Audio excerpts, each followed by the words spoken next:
Hi, hello, and welcome to another adventure in tarot casting. Today's board is the Pumpkin Night. It's got a whole bunch of different spreads on here. And I'm just gonna kind of talk you through a little bit of how you might want to use them and how I might use them. And I might do a demonstration. I probably will. It's just kind of what I do.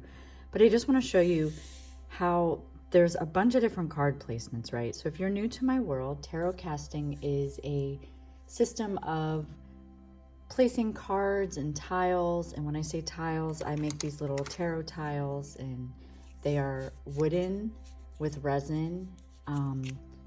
So the one side is engraved. This is from the set, the Spirit Keeper's Revelation set that I have done in a collaboration with Benabel Wen of her deck. So it's, you know, they're these little, you can hear that they're like little hard tarot decks basically. And I make them out of all of my creations, and I have a couple collaborations that I've done in the past. The only active collab right now is the Benabel Vitruvian set and Revelation set, and then I have the 1909 version of the Rider-Waite, and then my Redux version. But anyway, so the only reason I bring that all up is because without those, there would be none of this. There would be no reason for me to intermix systems and have a backdrop and do all those things. So tarot casting for me as a practice was born from wanting to use the things that we create. And then since I'm an artist, I have been a tattoo artist for the past 20 years of my life. And so art for me becomes this backdrop, it's the stage, right? So knowing that I might have a specific theme in mind, and of course we just finished up with Halloween, so today is November 1st, so it's All Saints Day, Day of the Dead, I think it's tomorrow. Don't quote me on it, but I know it's all like between October 31st and November 2nd is like spooky vibes, right? And if you're into Halloween, it could actually be the whole month of October. So I created this board to kind of embrace and harness the spookiness, right? Like the things that we're not supposed to have in our daily lives all the time, but yet if you're like me, you probably have artwork with skulls, and you know, I'm always ready for Halloween because it's just my aesthetic, I guess. But so anyway, this board features a bunch of pumpkins and a pumpkin patch, and we've got the carved jack-o'-lantern here and some spiders and, you know, the full moon. And when I create these backdrops, I kind of think about like an energy that I would want to bring to the board. And in this one, it's kind of like that feeling that you would get if you were strolling through a pumpkin patch at night. In my mind, you see the mist coming in, maybe Sleepy Hollow, like the spooky, the things that make you kind of like feel creepy, but you like it, you know? So that's kind of what this is. Like the spiders, then when we hone in on these images and symbols on the backdrops, we could think about, okay, well, spiders for me personally are talking about creating your world, weaving your web. You know, what is it that you want to catch in your web, right? So I think of that, and you know, it kind of, it's like an oracle in itself, these boards. And so then when we lay cards on them, it's bringing those cards into this world, right? So on this particular board, I have these little spaces here for the hexagonal tiles, and you can see I'm not gonna, just how they fit in these spaces here, and then they fit in these spaces up here. So those are some placements, and then we've got card placements. There's 1, 2, 3 for regular size cards, so you can do just a regular 3-card spread. Like I try to make it to where you don't have to have the tiles, but if you have charms or crystals or runes or anything like that, you could just go, okay, we're going to use these crystals, you know, in this, and just put them in the spaces. It's basically to invite you to come in and play. So you could do that, and you could have like the above and below if you do have the tiles, and you could do these 3, you know, these 6 placements and have the energy be above and below. And again, I'm just doing the backs because I want to show examples. I don't want to read right now. And my brain will automatically shift into that. And then you have these 4 circles, but I didn't you know, the moon is a circle, so you could put those as, you know, some points. So here, we throw some crystals in here. You know, and that can give you different layers of this reading. There's no right or wrong way to do tarot casting. It's just kind of like whatever you feel inspired to, right? So that's a possibility of a spread. But on this particular board, because I have so many layouts going on, there's also space for a round card. So you could do that. And you could do like a round card with 2 cards on the side. And again, for another 3-card reading, you know, and just have the spooky backdrop and then take a picture and post it on your socials or whatever. If you have some dice and you want some dice in there, you could throw those in there. You know, there's so many different ways. And then there's also, so that's that. And then you could even do the above and below again. You could do that with dice. You could do, you know, any of those. And then there's also the tiles placements on these. So I have the round one, and then if you wanted to, you could do the ones on the sides. But say you didn't want the round one, you wanted, you know, a normal card. You know, you could put that in the center here. So there's just a bunch of different ways. And, you know, this is just to show you all the different placements. You can use as many as you want or disregard them and just use the spread. Like say you like a specific style, obviously you could, you know, go, okay, well here, here, and here. And then above and below, you know, whatever you want. Again, I'm not here to tell you how you have to use it. I'm just showing you examples of what could be used, right? So for this particular demonstration, because I know I'm not gonna leave you hanging, I am gonna do one. I think I'm going to do, let's see, I'm gonna do the Oracle card in the center and do some tiles on the side. I haven't used the Oracle card in a while, and I've been doing a lot with the tarot, so the tiles will you know, be the actual tarot. And I'm going to show you how they come in, and since they are smaller, they have like a not as loud energy. So let's see, we're going to do an Oracle card for the middle, and I'm just shuffling it overhand like that. There's no right or wrong way to shuffle. You can do it however you like. And so what nature portal wants to welcome us to their world for this demonstration?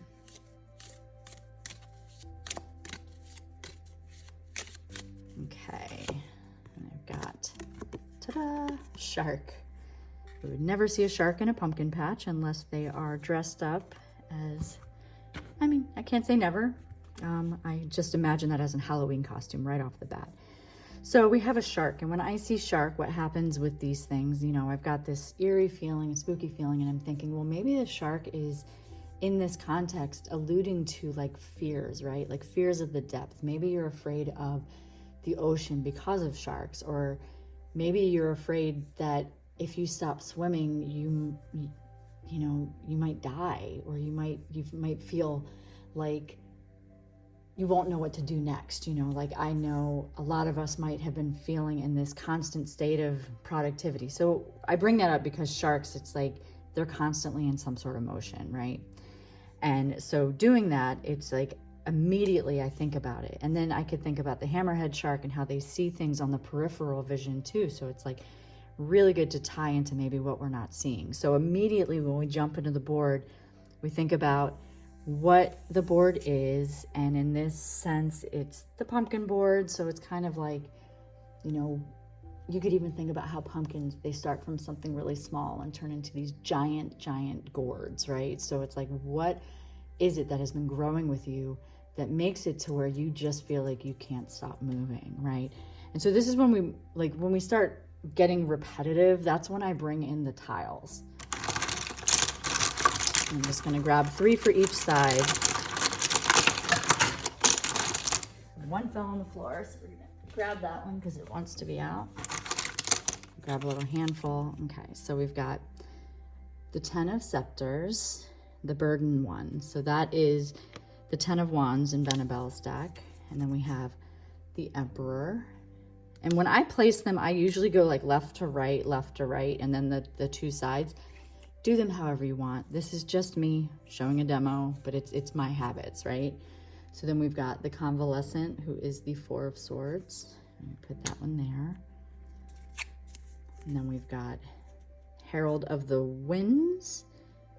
And what's that say? Ventures of the Dauntless. Herald of the Winds. I think the Heralds are the Kings in this deck, but we'll read that energy. And then we've got the Hollow Void, which is the 4 of Chalices. And then we've got the Archangel Commander, which is the Angel of Storms and Battles. And so I believe that the Archangels are... So no, the Heralds, I believe, are the Queens, and then the Archangels are the Kings in this deck. So the only reason I bring that up is my brain kind of needs it, but like if you're going with it, especially with Benabelle's stuff, you can get real deep into her symbolism. So now let's like bring this back into the fact of, like I said, we have the shark in the middle here, and we have this feeling of why we can't stop swimming, why we can't stop. Because if we stop, we might feel like we're irrelevant. We've been growing so much, and now maybe we're getting so big that we feel like we're too ripe, right? Like kind of bringing that pumpkin energy.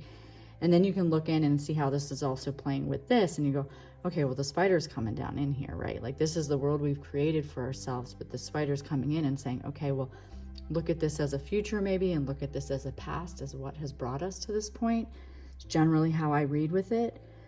So the Burden one and the Convalescent and then the Hollow Void is talking about, well, you feel like you can't stop swimming. You feel like you can't stop this motion, even if, because sharks are revered as being, you know, predators, right? Because you've been doing it for so long, but now you're feeling a little bit burnt out. You're feeling burdened. You're feeling a little bit of boredom too, right? And so how do you find the space to rest when you're overwhelmed? Because even in that resting space, you're going, oh my gosh, you're just thinking about everything, how you should have, could have, would have, all those things, right? So no wonder that this is the focus right now. No wonder there's a feeling that you can't stop swimming, because you've created this thing that is just becoming bigger than you, right? And so going forward, I love how this is all like very much just feeling burnout, bored, burnout, and overwhelmed. So you need to rest. And then going forward, we have the Emperor, the Herald, and the Archangel. And that's like a power team for the future, right? And you see how like, because they're smaller, not each card is giving us the full conversation, right? They're just adding to it. So you've got, okay, you're feeling burnt out, you're tired, and you're a little bored. And then going forward, we got the Emperor, and they're also looking back on how we got here. And he's saying, okay, is it true that you can't stop swimming? You know, or is that just something you believe? Is it true that you have to constantly be producing, hustling, going? Or is that just something that you've built as your foundation, right? So the Emperor is looking at the foundation, the structure. And then we've got the Herald being like, and this is the Herald of the Winds, so that would be like that Queen of Swords. And so saying, okay, well, what is the truth though? What is the truth in your foundation? And in going forward, we've got the Archangel Commander, which is the King of Swords. And they're saying, but your word is your truth, right? And so you can kind of create this space from your own logical mind, right? It's like these powerful players. It's like your thoughts aren't necessarily your reality unless you make them your reality. And if you want that to be your foundation, then that's cool. But how can you build upon it to go, you know, into the future? So it's kind of saying, I guess looking at this is saying, all right, if you're tired, you're burnt out, and you're bored, then going, you know, in the reflective space with these three, these powerful cards and archetypes that show up, and saying, okay, well, let's think about how we got here and let's examine our foundations, right? So that's how it's like becomes this conversation. And so at this point, I like to bring in Lenormand. If you are not into Lenormand and you don't really know what the cards mean or any of that, bring in a system that you like. You could use charms here. You could use, like I said, the dice if you have dice, crystals, whatever it is that you find that you always like to reach for. I like layering Lenormand with tarot because for me, it gives it a little bit more of like action to do, or in this case, we'll do the above and below, and that gives us more action. So we're gonna do,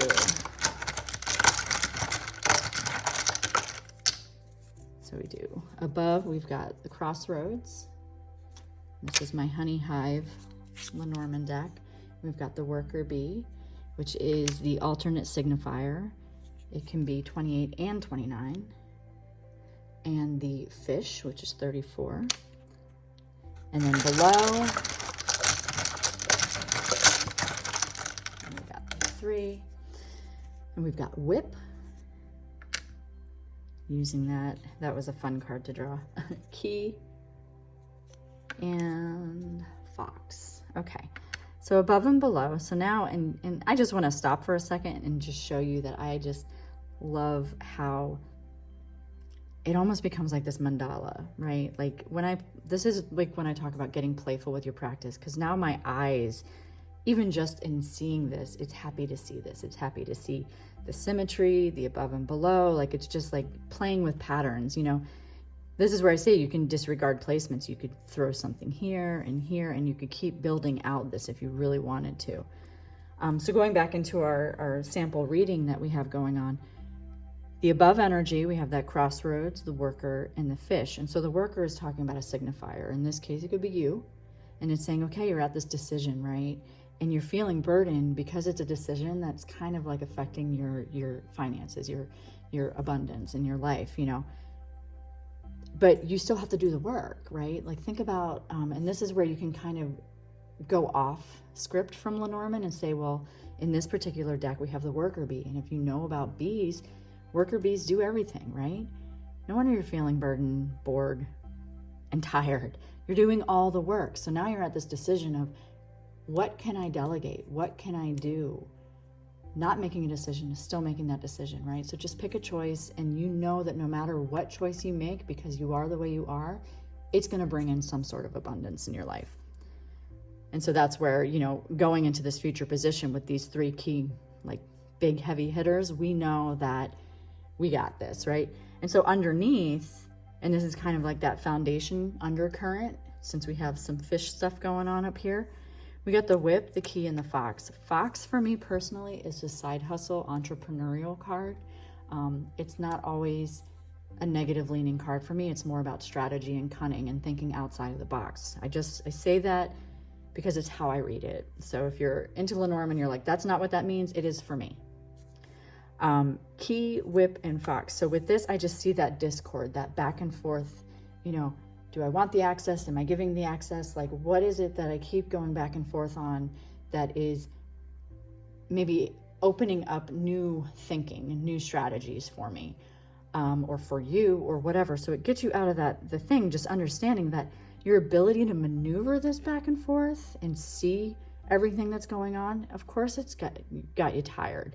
But it's also the key and the access point to opening up new strategies for you in your future. It's the key to helping you get outside the box. So that's basically how I would use this. If I want to continue, I would say, you know, usually for a reading, if I'm doing one for my patrons, I will add some dice or charms in the 4 corners that kind of give like initial points to ponder, to think about, like, well, maybe this didn't give you all the answers you were looking for. Tarot rarely does. I mean, I guess it can, but there's always going to be our human element that comes in. Like whenever people give us advice, we don't always take it because we still have the ability to decide if we want to take it, right? So these are just some points to ponder. And I just kind of, sometimes 2 come out. Okay, so we've got observe. And so you can read that with the full moon, and it's like, observe what you need to let go of, right? Observe why you're feeling so full. And then hydrate. I love that hydrate's up here. Hydrate yourself with things that really fill you up. You know, it could be water. Maybe you aren't getting enough water. Or it could be, what else is it emotionally that fills you up? Hydrate yourself with that. And then break desire, or desire a break. You know, you can read these 2 together and just say, okay, we understand that. So it's okay. It's okay to take a break for the things that really you want, right? And maybe you need to, and that's going to help you really get into a space of in reflection. and then arrive. And arrive is just, you know, you're exactly where you need to be, and don't worry about timing because you are arriving perfectly when you need to be. So again, this is not meant to be an actual reading. It's more of a demonstration, but if you got something out of it, that's awesome. But again, it's just me showing you how I get creative in playing, and I wanted to show you this Halloween theme board, especially, you know, I probably could have done it yesterday, but that's okay. It's still the season. And till next time, I mean, it's Tarot Tuesday. I know I didn't do last week. That's okay. I'm human. Sometimes I don't want to, and that's gonna be all right. So anyway, if you like these videos, make sure you're following and subscribe to me. Maybe in the future I will be on more of a schedule, maybe not, but if you subscribe, then you won't ever miss a thing. And as always, if there's a board you would like me to demonstrate, please drop it in the comments and I will add it to my list of upcoming videos. So thank you again for being here, and I will see you next time. Bye.